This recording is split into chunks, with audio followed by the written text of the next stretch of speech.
gelombang microwave dan gelombang inframerah. Panjang gelombang ialah 3 hingga 1000 mikron. Kekerapan adalah antara 0.1 hingga 10 THz. Ia dipanggil sebagai gelombang kehidupan oleh saintis.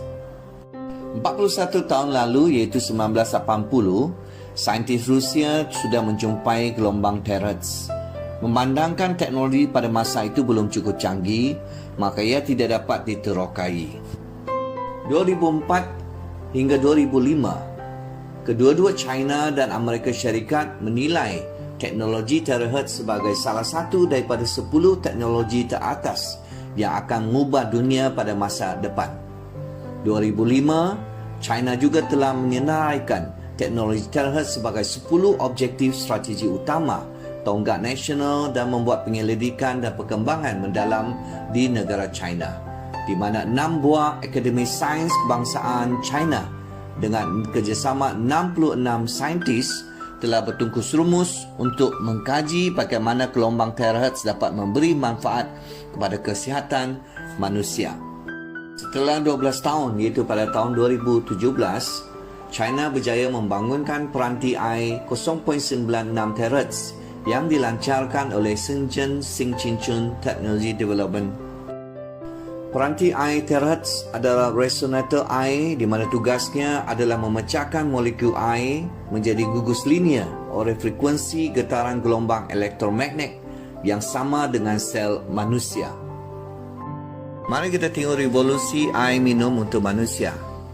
Terakhir hidrometer kesihatan memimpin revolusi minum air generasi kelima. Revolusi pertama, zaman sungai dan telaga, pengalaman minum air pertama manusia. Revolusi kedua, zaman air pipe, pembasmian kuman di dalam air. Revolusi tiga, iaitu zaman barrel dan air botol, selesaikan masalah pencemaran air. Revolusi keempat, iaitu zaman penapis air, di mana air minum secara langsung dari rumah. Dan revolusi kelima, iaitu air sihat terakhir, minuman selular yang sihat. Raymond Francis, seorang ahli kimia dan lulusan MIT daripada USA, telah menerbitkan sebuah buku bertajuk Never Be Sick Again. Dalam buku tersebut menyatakan kenapa kita boleh jatuh sakit. Kita hanya ada satu penyakit, iaitu kegagalan sel.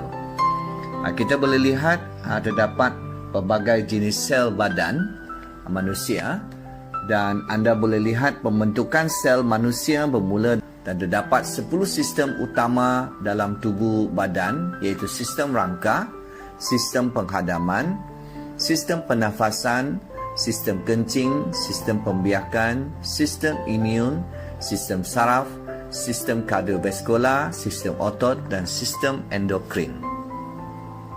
Kita tengok peranan air. Air menyumbangkan 70% daripada berat orang dewasa.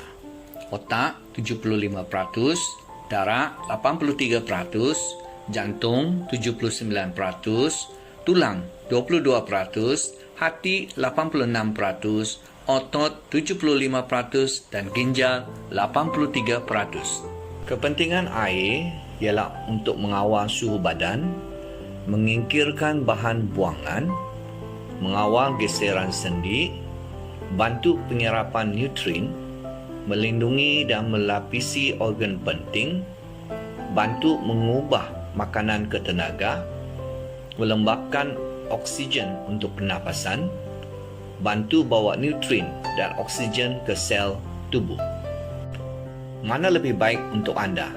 Minum air sihat terakhir, ulang-alik ke tandas, atau minum air manis, banyak ulang-alik ke hospital. Satu gugusan molekul air berstruktur kluster polimer, ia bersaiz 15 hingga 20 molekul air tunggal. Apabila kita keluarkan satu molekul air yang mengandungi satu oksigen dan 2 hidrogen, di mana struktur ikatan kedua hidrogen adalah pada sudut 104.5 darjah. Selepas ia diresonate gelombang terakhir 0.96, sudut hidrogen akan buka pada 3 hingga 5 darjah kepada 107.5 hingga 109.5 darjah.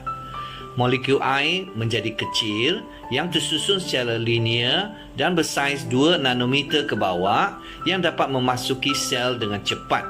Seterusnya menggalakkan kesihatan sel. Sel yang sihat adalah berbentuk bulat yang mempunyai frekuensi sel bergema pada 0.96. Semasa sel sihat yang mempunyai elektromagnet seperti vacuum yang boleh menyedut air melalui aquaporin. Apabila usia manusia semakin lanjut, sel-sel pun akan jadi penuaan. Sel-sel yang lemah, rosak, tidak lagi berkemampuan untuk menghasilkan elektromagnet untuk menyedut air. Ini akan menyebabkan sel-sel yang sihat badan semakin berkurangan dan penghantaran mesej kepada otak untuk minum air menjadi kurang. Bila ini terjadi, sistem-sistem badan akan mula gagal berfungsi dengan lancar. Disebabkan kekurangan air dalam badan, ini akan mengakibatkan kita jatuh sakit. Akan tetapi, minum air terahertz mampu mengembalikan sel yang lemah menjadi sihat kerana air terahertz yang tersusun secara linear dan halus dengan mudah memasuki sel-sel melalui aquaporin tanpa sedutan dari sel. Kuasa 0.96 tenaga terahertz akan mengembalikan sel-sel menjadi aktif dan sihat. Jadi nak sihat, minum air secukupnya. Air cukup, sel badan akan jadi sihat. Sel badan sihat, penyakit akan sembuh. Mari kita tengok koleksi pelbagai jenis sampel air di pasaran.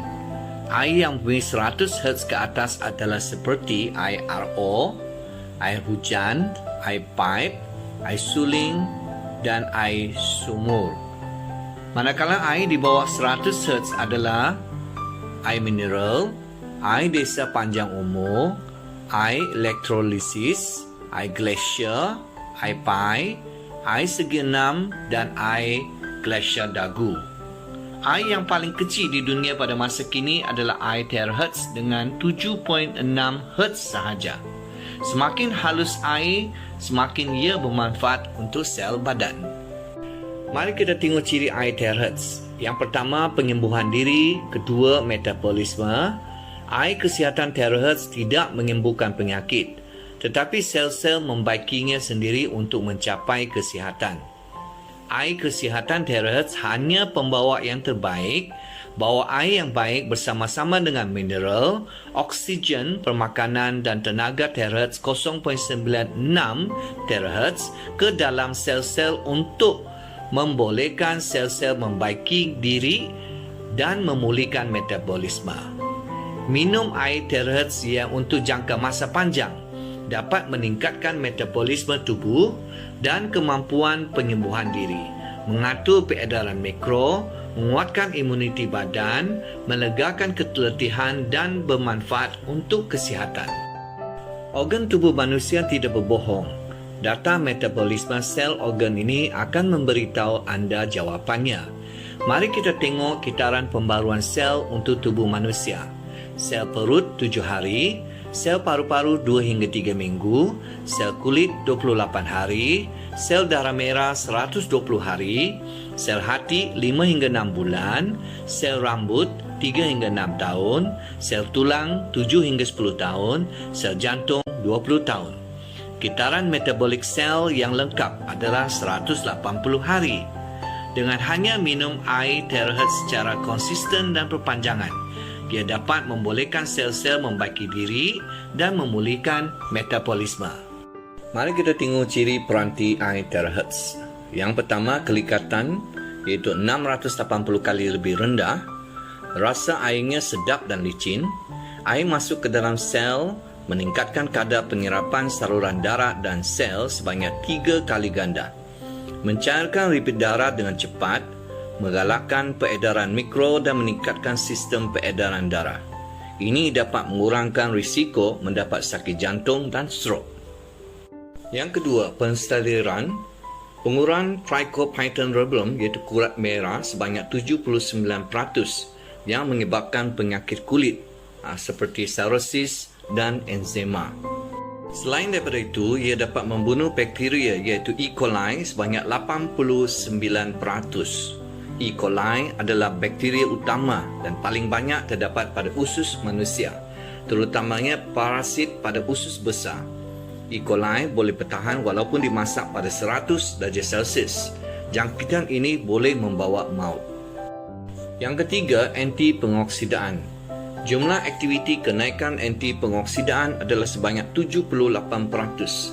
Dia dapat melambatkan penuaan. Terdapat banyak radikal bebas di dalam tubuh manusia yang dapat merosakkan DNA sel-sel normal. Dan kesan antioksidan dapat menghilangkan radikal bebas dengan berkesan. Yang keempat, anti-radiasi diperkuat sebanyak 4 kali. Pencemaran radiasi dapat mempengaruhi sistem peredaran darah, fungsi imun, pembaikan dan metabolik tubuh dan juga dapat menyebabkan bara dan mempercepatkan pencampan sel-sel bara. 1,5 gelas tau. 1,5. Assalamualaikum warahmatullahi wabarakatuh. Hari ini 9 hari bulan 3. Inilah adalah kronologi selepas minum air terus 1,5 jam. 15 minit. 1,5 cup. 15 minit. Macam dara anak dara lah. Air terahus Macam anak dara lah. Laju dia aktif lagi. Ya Allah. Bolehlah pasang sekali lagi. Satu lagi. Isteri kedua.